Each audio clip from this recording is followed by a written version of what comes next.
आज की हमारी दूसरी कहानी है नकली तोता। एक बार की बात है, एक घने जंगल में विशाल बरगद का पेड़ था। उस पेड़ पर बहुत सारे तोते रहा करते थे। वे सभी हमेशा इधर उधर की बातें करते थे। उन्हीं में से एक मिट्ठू का नाम का तोता था।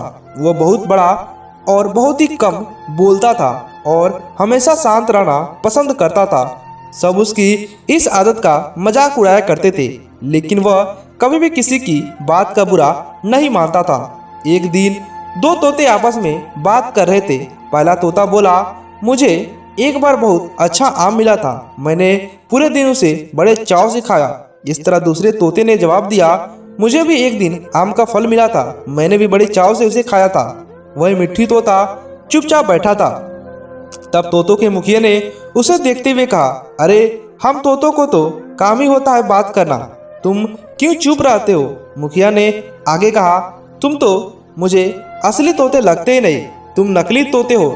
इस पर सभी तोते उसे नकली तोता कहकर बुलाने लगे, लेकिन मिट्टी तोता भी चुप था। यह सब चलता रहा। फिर एक दिन रात में मुखिया की बीवी का हार चोरी हो गया। मुखिया की बीवी रोती हुई आई और अपनी पूरी बात मुखिया को बता दी। मुखिया की बीवी ने कहा कि किसी ने मेरा हार चोरी कर लिया है और हमारे झुंड में से एक है। यह सुनकर मुखिया ने तुरंत सभा बुलाई। सभी तोते तुरंत सभा में इकट्ठा हो गए। मुखिया ने कहा, मेरी बीवी का हार चोरी हो गया है और मेरी बीवी ने उस चोर को भागते हुए देखा है। वह सब चोर आपस में बात करने लगे।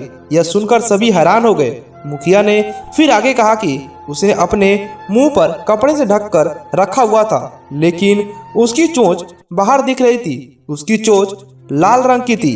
अब पूरे झुंड की निगाह मिट्ठू तोते के और हीरे नाम के एक दूसरे तोते पर थी, क्योंकि झुंड में केवल इन्हीं दोनों की चोंचें लाल रंग की थी। यह सुनकर सभी मुखिया से चोर का पता लगाने के लिए बोलने लगे, लेकिन मुखिया ने सोचा कि ये दोनों मेरे अपने हैं, मैं कैसे इनसे पूछ सकता हूँ कि तुम चोर हो कि नहीं। इसलिए मुखिया ने एक कौवे से इसका पता लगाने के लिए मदद ली।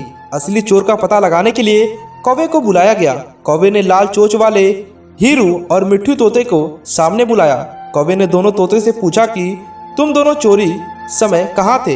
इस पर हीरू तोता जोर जोर से बोलने लगा, मैं उस दिन बहुत थक गया था, इसलिए खाना खाकर मैं उसी रात जल्दी सोने के लिए चला गया था। वही मिट्ठू तोते ने बहुत धीमे आवाज में जवाब दिया। उसने कहा, मैं उस रात सो रहा था। इस बात को सुनकर कौवे ने पूछा, तुम दोनों अपनी बात साबित करने के लिए क्या कर सकते हो? इस पर हीरू तोता फिर बड़ी तेज आवाज में बोला, मैं उस रात सो रहा था, मेरे बारे में सब जानते हैं। यह चोरी मिट्ठू ने ही की होगी, इसलिए वो इतना शांत होकर खड़ा है। मिट्ठू तोता चुपचाप खड़ा हुआ था। सभा में मौजूद सभी तोते चुपचाप ये सब देख रहे थे। मिट्ठू तोता फिर धीमी आवाज में बोला, मैंने यह चोरी नहीं की है। इस बात को सुनकर कौवा मुस्कुराकर बोला कि चोर का पता लग गया है। मुखिया के साथ साथ सब लोग हैरानी से कौवे की ओर देखने लगे। कौवे ने बताया कि चोरी हीरू तोते ने की है। इस पर मुखिया ने पूछा, आप यह कैसे कह सकते हो? कौवे ने मुस्कुराकर कहा, हीरू तोता जोर जोर से बोलकर अपने झूठ को सच साबित करने में लगा था, जबकि मिट्ठू तोता जानता है कि वह सच बोल रहा है, इसीलिए वो बात आराम से कह रहा था। कौवे ने कहा, वैसे भी हीरू तोता बहुत बोलता है, उसकी बात पर भरोसा नहीं किया जा सकता। इसके बाद हीरू ने अपना जुर्म कबूल कर लिया और सभी से माफी मांगी। यह सुनकर सभी तोते हीरू तोते को कड़ी सजा देने की बात करने लगे। मिट्टू तोते ने कहा, मुखिया जी, हीरू तोते ने अपनी गलती मान ली है। उसने सबके सामने माफी मांग ली है। उससे पहली बार यह गलती हुई है, इसलिए उसे माफ किया जा सकता है। यह बात सुनते ही मुखिया ने हीरू तोते को माफ कर दिया। दोस्तों, इस कहानी से हमें सीख मिलती है, कभी कभी ज्यादा बोलकर हम अपनी अहमियत खो देते हैं, इसलिए जरूरत समय ही हमें बोलना चाहिए। आपको यह कहानी कैसी लगी हमें नीचे कमेंट कर बताइएगा।